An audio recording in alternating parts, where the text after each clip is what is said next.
Hello and welcome to the Healing Dreams Project. My name is Viviana and we will be exploring projective dream work for your health and wholeness.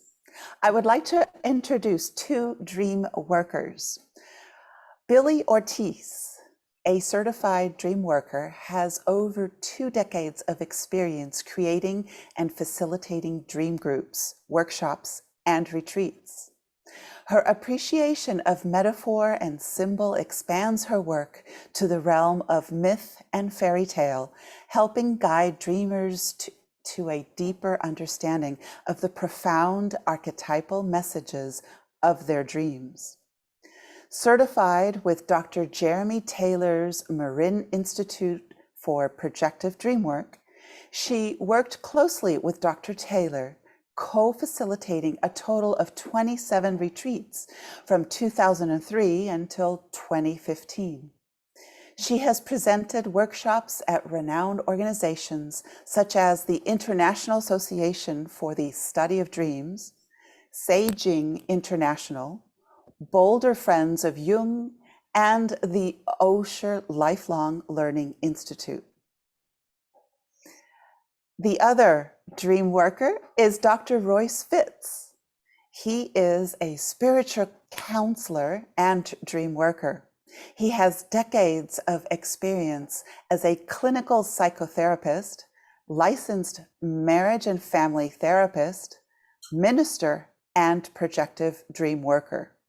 He is passionate about healing in all forms, wild nature, justice for all beings, creating beauty, meaning, and adventure. Welcome, Billie. Welcome, Dr. Royce Fitz. Thank you. Thank you. Billie Ortiz, I would like to start with you by asking, what is projective dream work? Wow. What is projective dream work? What we do with the type of this type of dream work is to imagine the dream for ourselves. So when someone's telling a dream, my only option is to imagine it in my head, my own version of it. So that's why we often say, if this were my dream or in my imagined version of this dream, and we keep everything in the I because it has become my dream at that moment. So this helps in both ways because the dreamer has the option to either take the comment or leave it, or also the person making the comment gets to hear themselves say it in the I, so they get the benefit of the work as well. So it goes both ways. Beautiful. And Dr. Royce Fitz, what is your definition of projective dream work? You use my name with such professionalism, so that feels fun and a little out there. However, I will flow with this. For me, projective dream work is a way to explore dreams in the sense of how dreams emerge out of all of us all of the time. And I was trained and educated in a fairly classical traditional understanding of psychotherapy, where a person presents their dreams or they present their struggles in life, and we work on that and in a gentle, non-judgmental way. And that's a beautiful way. When I first discovered, though, projective dream work, it was like this coming home, this aha moment of discovering that, wait a second, everything, and Billie alluded to this a second ago, everything that we dream can be borrowed by another person, and it is their dream, just as it is, if I'm the dreamer, just as it is my dream. And that suddenly equalized the playing field, the dreamscape, in my view, the healing scape. And projective dream work, more than any other experience that I have used to explore dreams, or it invited me to realize and embrace that we're all in this together, whether it's a dream or a life or a tragedy in the waking world or some wonderful celebration happening in the dream world or in the waking world. We're really all in this together. And that, for me, became the core way to explore dreams. Other ways are amazing and beautiful. And for me, they have limits. And this is a way to allow and encourage the oneness of who we are as beings, walking and seeking healing together. Nice. Yeah, beautiful. Thank you. Billie, Mm. how did you first get started with projective dream work? Well, it's a great little story. I'll try to make it brief.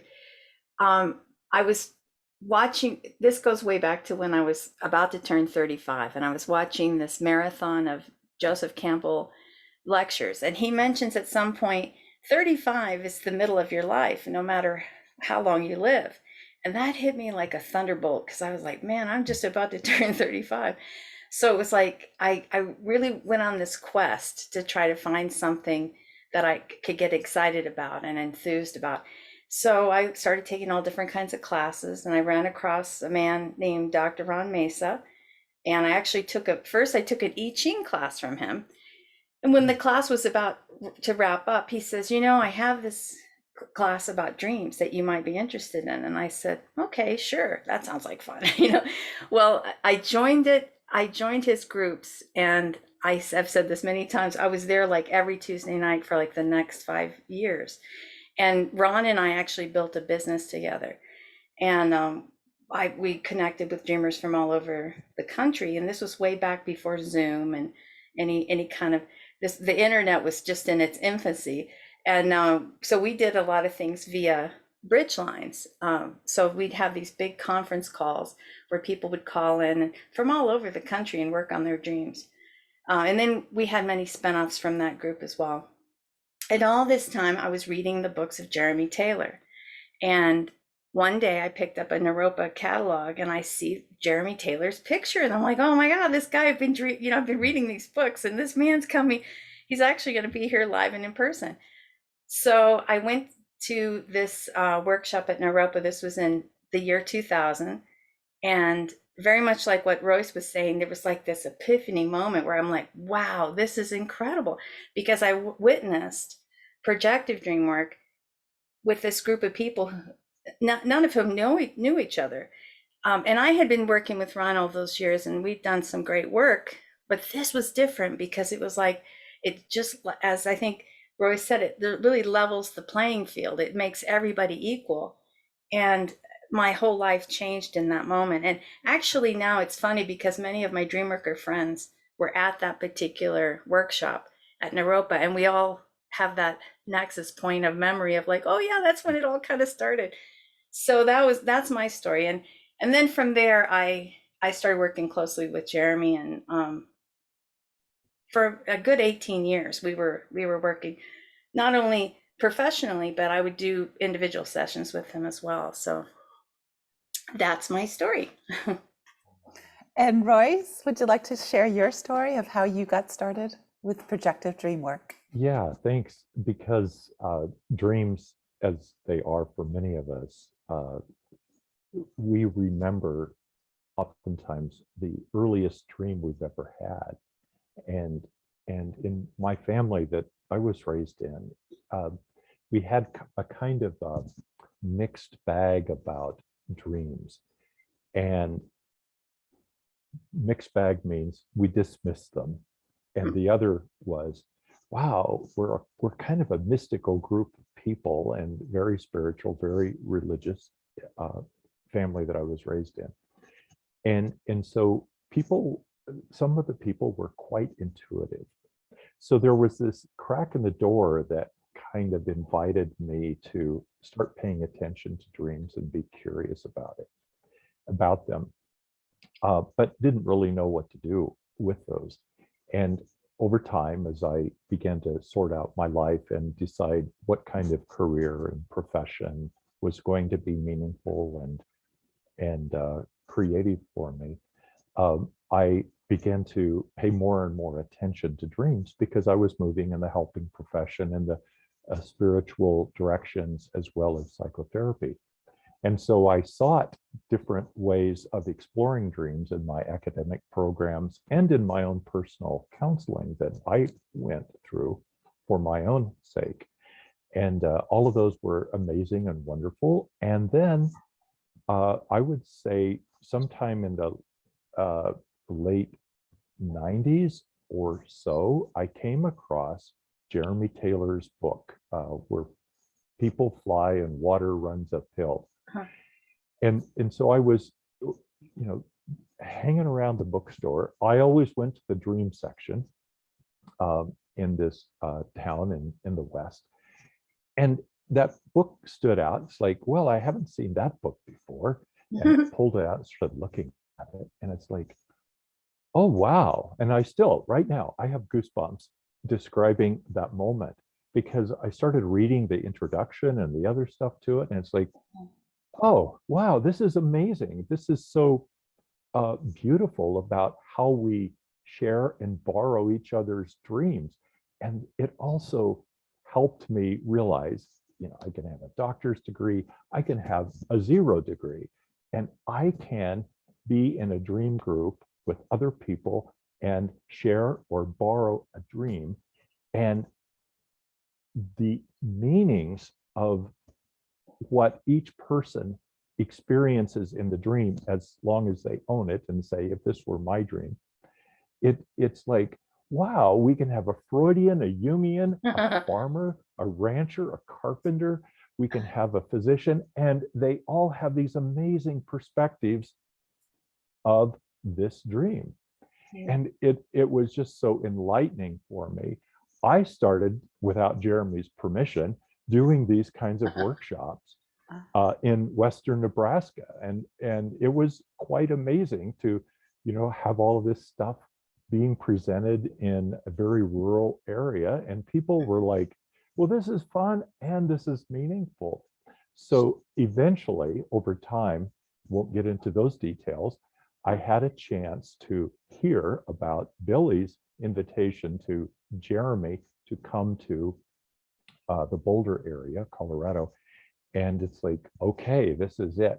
And so, and once I told Jeremy that I've been doing that, he, in his great gregarious laugh, he just laughed and just hugged me about this idea.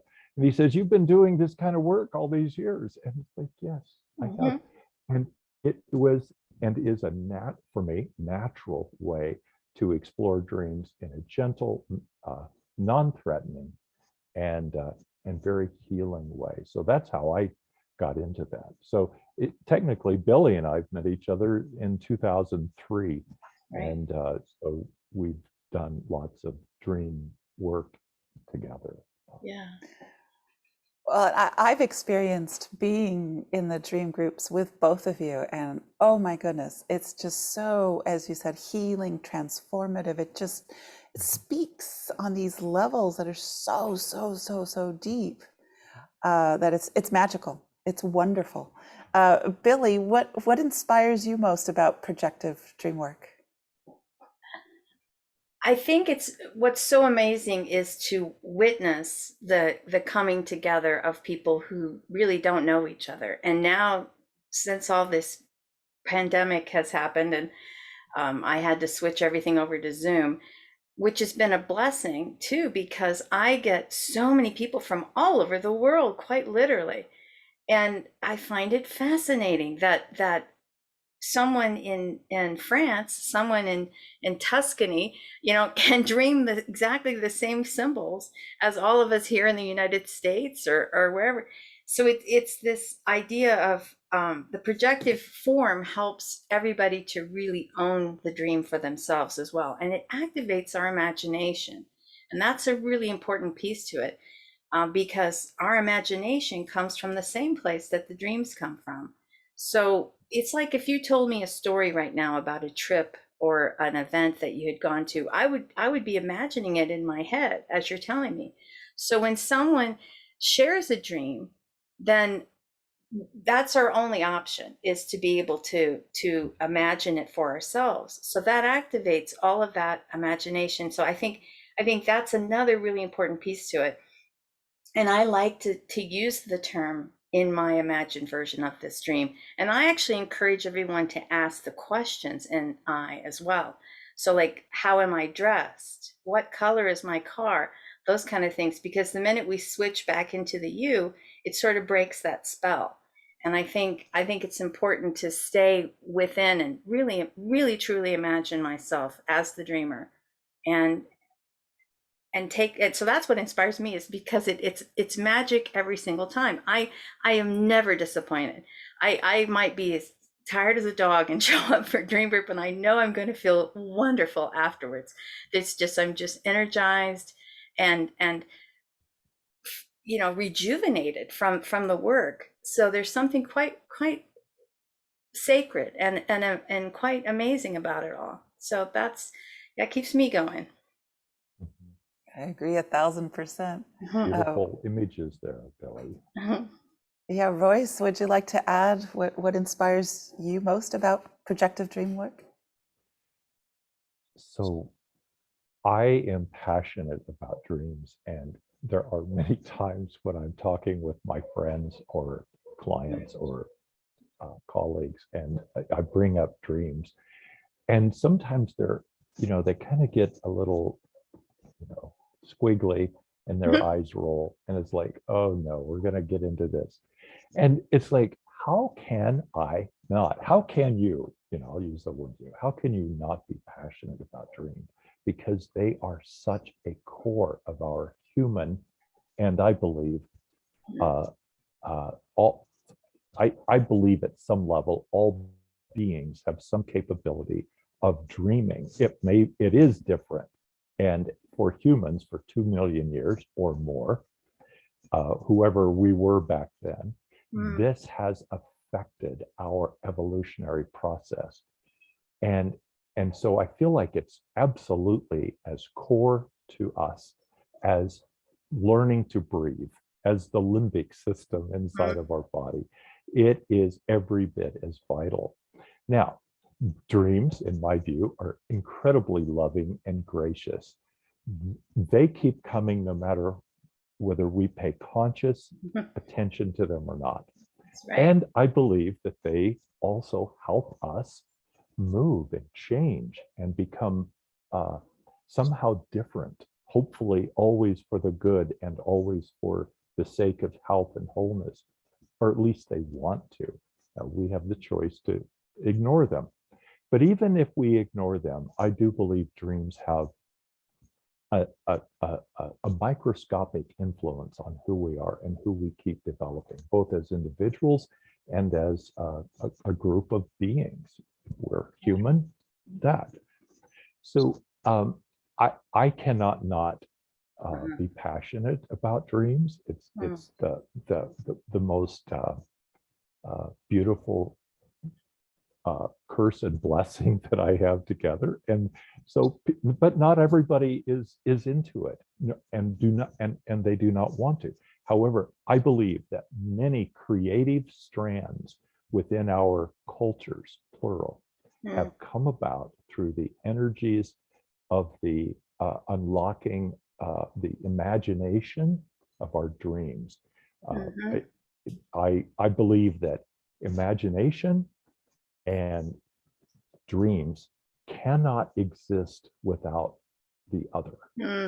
And again, in my view, is that the ability to dream actually invites imagination, and we call imagination that which is much more acceptable in the waking world. Like, wow, you're really imaginative. How did you think of doing that?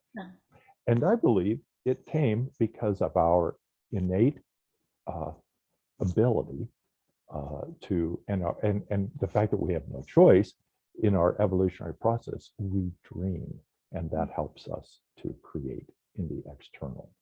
Whether we do that and create external nightmares, or whether we do external healing out there, it comes through our dreams. Yeah. Absolutely.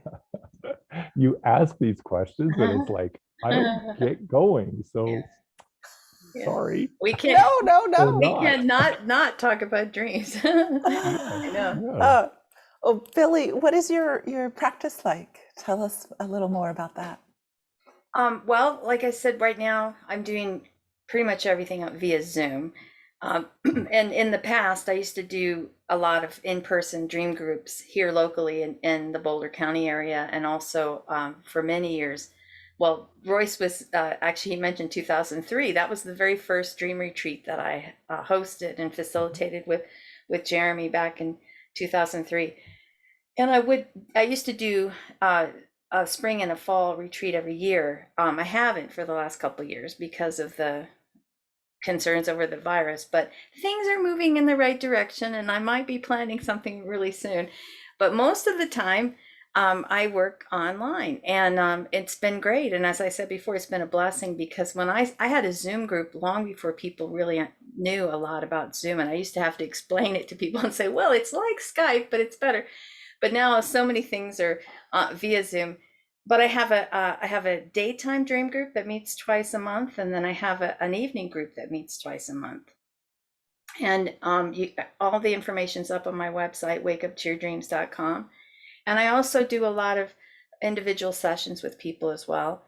And I help people learn how to work with dreams. That's another. I just completed last year. I had some students that joined to learn about projective dreamwork, and I'm going to start another round of that soon. But that helps people to dive in and look at their own dreams and the dreams of others, and have some practice facilitating group. So that's another thing I love to do, is to help people learn how to do this for themselves as well. And as we've been saying, it doesn't require any specific education ahead of time. It's mostly, I like to say, this mostly practice. If you want to learn about dream work, just keep doing it. Just keep bringing together friends or family or whomever wants to work with dreams, and just keep practicing. And the more you practice, the more you get used to how dreams speak to us, and learn about the metaphors, and to not take everything so literally and then say, oh, what could this possibly mean? So that's what I do. But I pretty much do dream work almost every single day. So yeah. Oh, I love it. I love it. And Royce, what is your practice like? So when you ask the word practice, what is it like? The first thing that came to me is my own journey, my own a way to cultivate a way to be in the world that has, I hope, healing and a service to others, as well as my own growth. And so there are many ways that people can do a practice in their life to help them grow. For me, over the many years, I record my dreams as often as I possibly can. And years ago, it used to be on paper with pen in the middle of the night. Then getting up in the middle of the night and typing it into my journal in my computer. And now I do voice texting in the middle of the night, and that seems to kind of work okay. And so it's all these thousands of dreams, and for me, this is a way to honor this energy that's inside me, that I believe wants me to become more aware and wants me to be of more effective service in the outer world, as well as help me expand and grow. So that's one of the ways that I express my practice. Now, how I have done this in the outer world, in the external world for years, has been to, in my clinical practice, working with couples or families or individuals over the years, to leave room and sometimes nudge people to be curious about their dreams. And, we can talk about finances, we can talk about a person's sexual journey, their life as they're working in therapy, and then you bring up dreams, and it's like, the stuttering starts happening. I don't dream. I don't remember my dreams, and or the, oftentimes what they are implying is, I feel too vulnerable to share this dream Yeah. because you're a shrink, Royce, and you're going to analyze me and I'll get arrested, and all that stuff. And it's like, okay, so projective dream work does this gentle way of offering to people when I say, well, if you share a dream and you only have to share a little bit or a lot, depending, I'm not going to analyze you. I'm going to do something that may look like it's breaking therapy rules, which is I'm going to borrow it and talk about it as if it's mine. And it's like, oh, that's weird. And that really helps me feel not so threatened. So then we have this new level of conversation happening. So I hope to always have room in my consultations with people to encourage them to explore dreams. Sometimes they feel, I think, like they don't really want to talk about them because it's just easier not to. And there's more waking world stuff that's going on, and that's okay too. So I always have that tension of, come on, let's talk about dreams, or okay, let's talk about, the awful thing that happened to you at work today. There's always that tension. Oh, Royce, what do you tell or offer someone who says, I don't dream? Or is there something that you might suggest to them? Yes. Number one, I try to normalize that of, we don't know if we don't ever dream. I don't think that is scientifically provable that we never dream. I do think it's more provable that we don't remember our dreams. And so I try to normalize that is something that I go through, that all of us go through. And so in fact, on my website, I have a little article I wrote about how do you catch a dream. And all of these things are just very simple to make a commitment. I'm going to be curious.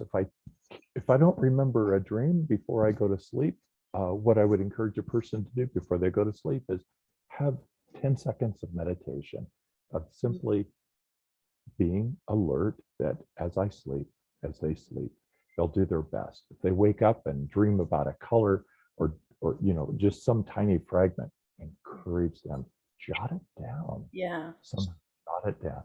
And that is going to start unlocking the other parts of the memory that is holding on to the dream. And so over time, they will. Now, what I've noticed a lot in groups is when people say, I don't dream, and why should I be a part of a dream group? Sometimes it's like, okay, just borrow this other person's dream. And then soon after, the person who said, I don't dream, but they were willing to borrow the dream and use that format, they say, oh, I had a dream. I had a dream. So it's just a matter of priming the old dream pump, that aspect of who we are. So there are fun ways to encourage the dreamer to remember dreams. The more we talk about it, the more accepting we can be with each other, the barriers tend to melt away. Yeah. And I'll add to that too, Royce. That's a lot of times what I say to people is, if I'm someone that has trouble with dream recall, join a dream group. I mean, that's one of the quickest ways to start remembering the dreams. It's a fascinating thing that happens. And I tell people, I guarantee you're going to remember a dream. As soon as you make that appointment on the calendar, something in the unconscious triggers. And it's like, oh, right, that I did have a dream. And then another thing that I work with people that say that, as Royce says, it's not that when I say that as a person, I go, oh, I never dream. I'm saying I habitually forget my dream experience every night. so it's not that I mean, I know the science is somewhere around 5 to 6 times a night we're dreaming, something like that. So there's it's a block a lot of times. It's sometimes it is fear. Sometimes it's people that are just too nervous about exposing an inner part of themselves because they don't feel safe yet. They haven't experienced it as a safe um, container yet. And that's one of the things that Royce and I work so hard to do, is to make it a safe container so that people feel comfortable sharing their dreams. But the other thing I often ask people, I'll say, you must remember a dream from some time in your life, like when you were a child or a teenager, whatever it might be. And everybody has at least one dream that they remember. And I'll say, well, let's work on that one. Because if that's the very last dream I remember, there could be a reason why I need to work on that dream before I'm going to remember anything else. So that's one thing that I often recommend to people as well. Yep, that's great. I definitely started dreaming or remembering my dreams once I joined the group. You make it a point of jotting it down. It just becomes another habit, or that we, like brushing our teeth, I jot my dream down.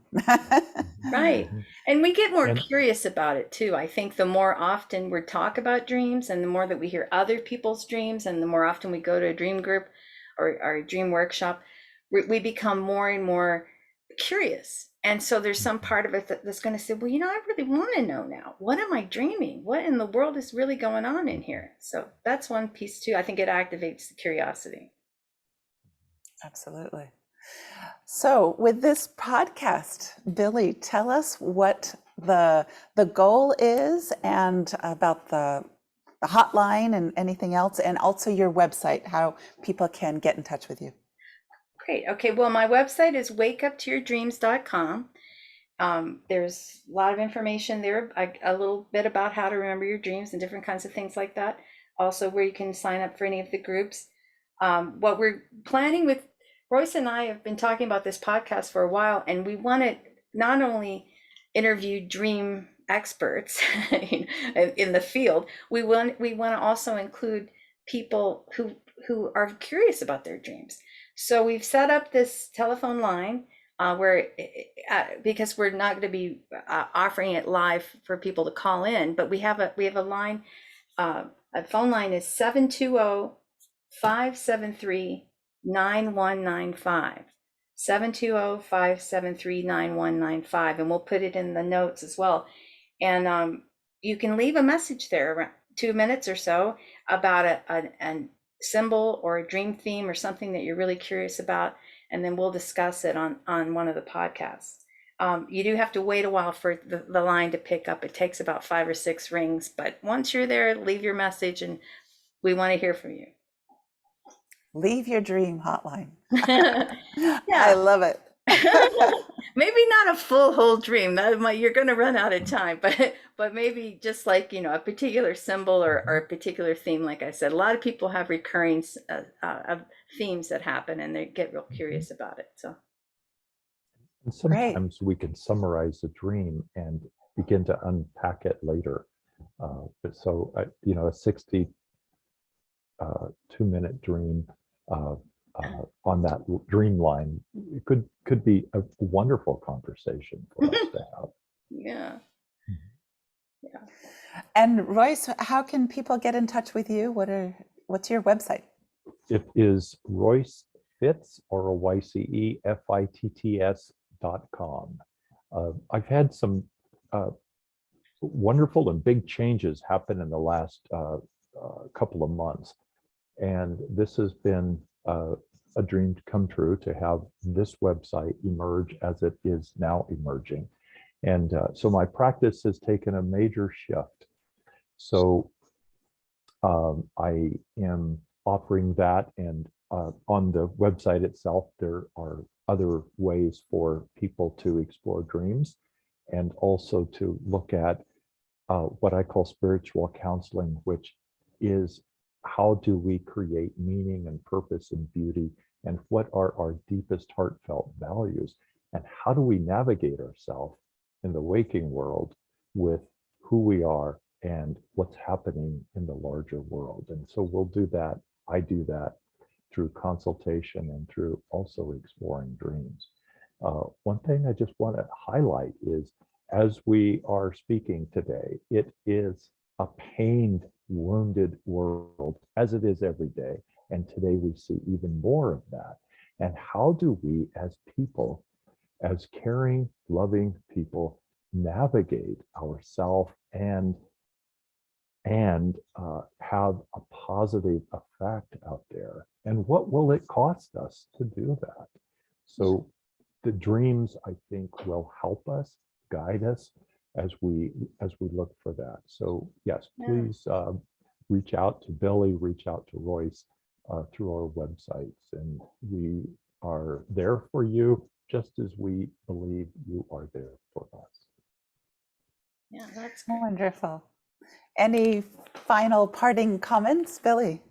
Yeah, well, Royce just made me think about something that's really important to mention as well. There's part of the way we work is that dreams are multi-layered, multi-dimensional. So I'm dreaming my own personal drama, but I'm also dreaming in the collective. So in other words, there's a piece of the dream that's gonna refer to the environment. It's going to refer to maybe my ancestral line. It's going to maybe refer to, you know, the whatever might be happening at the time collectively. So there's that layer to our dreams as well, and they're constantly evolving our consciousness. So we take part in the evolution of humankind every time we dream, and that sounds huge, and it is. And that's one of the reasons why Royce and I are so dedicated to this, because it goes way beyond just the personal benefits of it. It goes into the collective. So that's one of the reasons I keep doing this. Yeah, no, it's why I'm so intrigued myself as well. And Royce, how about, do you have any parting thoughts or comments? Well, yes, this is a dream come true, literally, to have a podcast to explore this. It's been a long time coming in my own nudgings, and for this to happen as it's happening now is like, whoa, this was not how I expected it, and it's better than I expected. So the fact that this is an ongoing podcast will give us wonderful opportunities to have conversations about all these aspects of dreams and how society may perceive this, and or how the dreams perceive society. So we will have many multi-layered conversations about how dreams are vital for us, as well as how we can contribute to the greater good by exploring these dreams. As Billie said, there's this collective, and it's so easy sometimes, I think, for linear scientists to say, well, dreams are, basically the dust of the night, and they're just trying to consolidate all the neurons and all this stuff. And you know what? It is true. Yes. And it's not the only thing. And so we're here to do the nudge to expand the ideas and to expand the energies of what dreams are offering. So we'll have many of these multi-layered conversations, just as dreams will always come to us with multi-levels of meaning, multi-layers of meaning. Right. Well, thank you, listeners, for joining in to the Healing Dreams Project with Billie Ortiz and Dr. Royce Fitz. We welcome you to join us next time. We will be releasing podcasts several times a month, however it flows. So until next time, many blessings. All right. Take care, everyone. Thank you.